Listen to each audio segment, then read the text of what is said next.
If it's mutant superpowers fans want to see, there's no need to depend on some fictional Marvel movie. There are real people with very real gene-based super abilities all around us.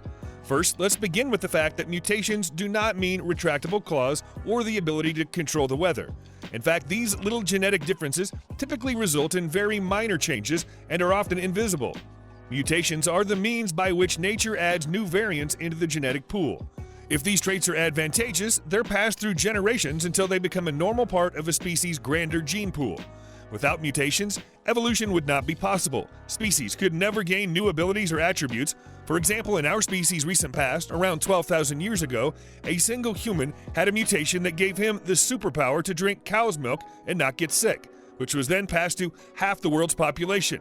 Now we have cheeseburgers. Scientists believe that every time the human genome duplicates itself, there are around 100 new mutations. They're pretty common and usually negligible. However, it would stand to reason that within the pantheon of human mutations, some would express themselves in the form of extraordinary superhuman abilities. Let's check a list of the top 5 people with superpowers you probably wish you had. But before we get into that, don't forget to subscribe.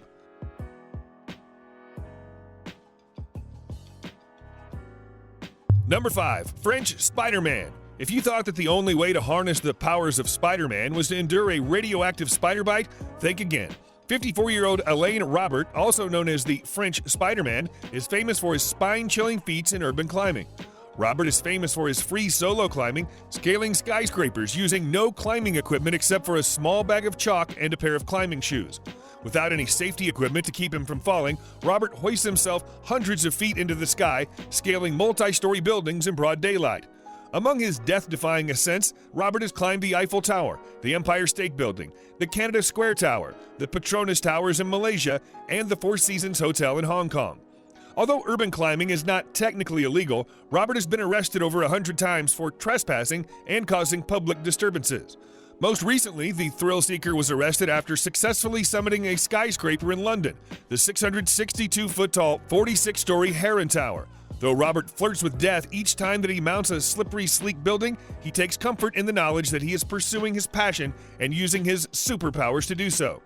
There might be a hidden superpower lurking in everyone. Here's how brain injuries can unleash extraordinary talent.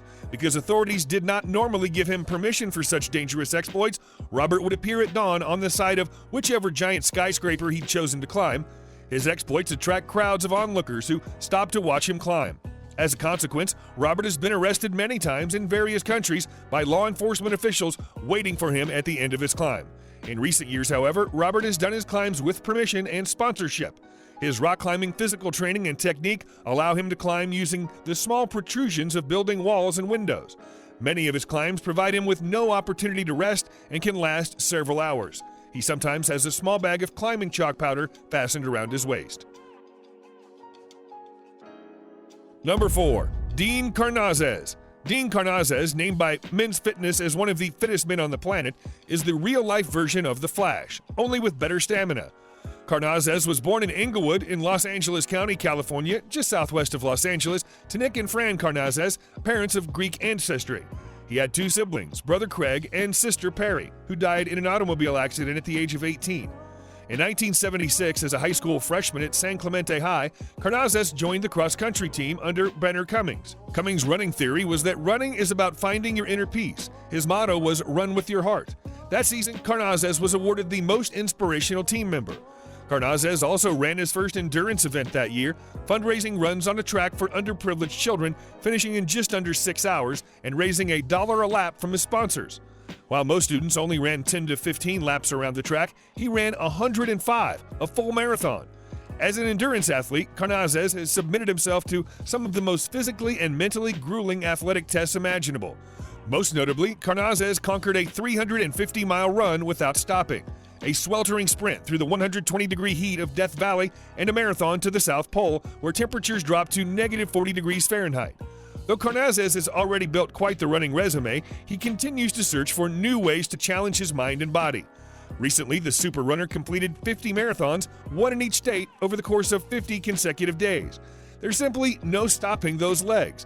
The Ultra Marathon Man episode of Stan Lee's Superhumans documentary television series maintained that Karnazes is able to reduce the buildup of lactic acid over long periods of time. Karnazes also ascribes his endurance feats to an ability to remain under his lactate threshold, his body's ability to clear lactate from his blood and convert it to energy. He really is superhuman. Number 3. The man who can withstand freezing temperatures.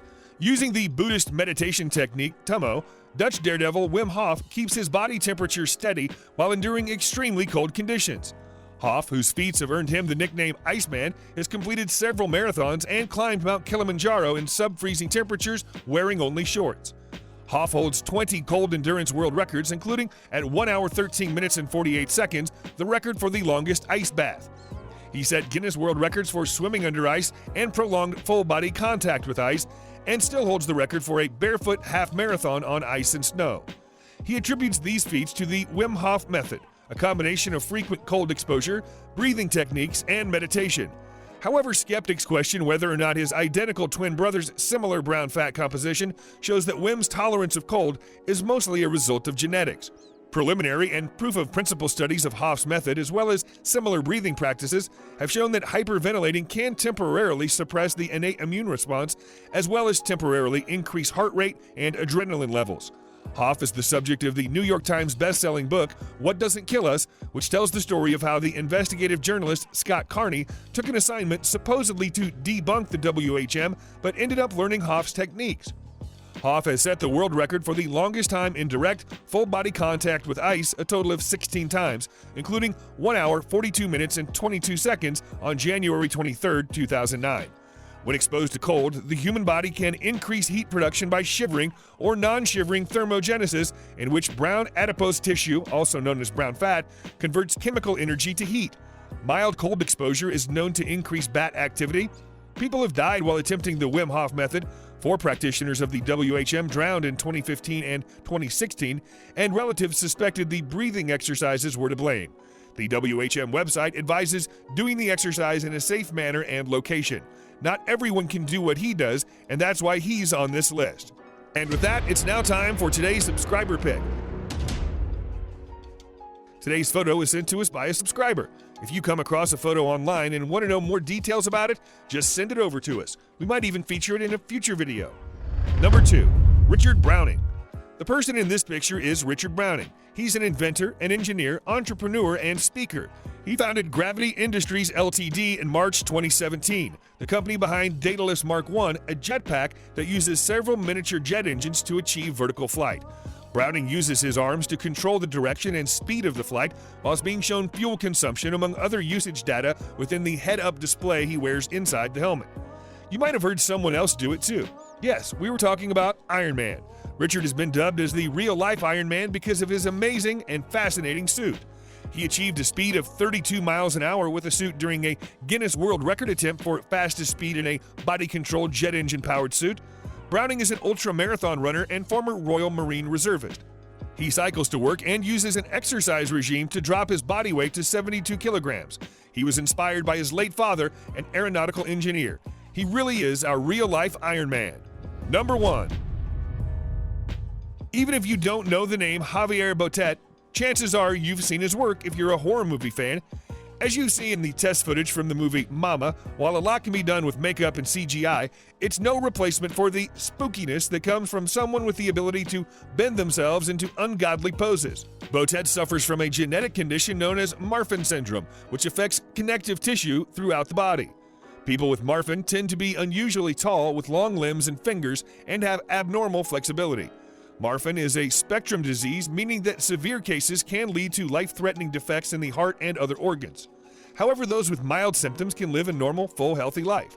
At age 5, he was diagnosed with Marfan syndrome. The hyperlaxity of certain body tissues brought about by Botet's condition has given him extremely long and fine fingers along with a tall, thin build, standing at 6 foot 6 inches, around 198 centimeters, and weighing just 123 pounds. Spending his childhood in a small city north of Madrid, Javier developed a love of science fiction and the supernatural. He grew up drawing monsters and eventually moved to the capital to pursue art.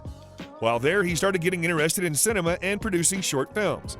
Botet has appeared in theater roles, including in 2010 as Frankenstein's monster in Teatros de Canal's stage adaptation of Frankenstein, as well as in television, where in 2019 Botet appeared as a member of an alien species known as the Baul in one episode of Star Trek Discovery. Also in 2019, Botet appeared as a White in the Game of Thrones episode, The Long Night. That's our list of the top 5 people with superpowers. Which superpower would you like to have? Tell us in the comments, and if you enjoyed the video, don't forget to like and subscribe to our channel.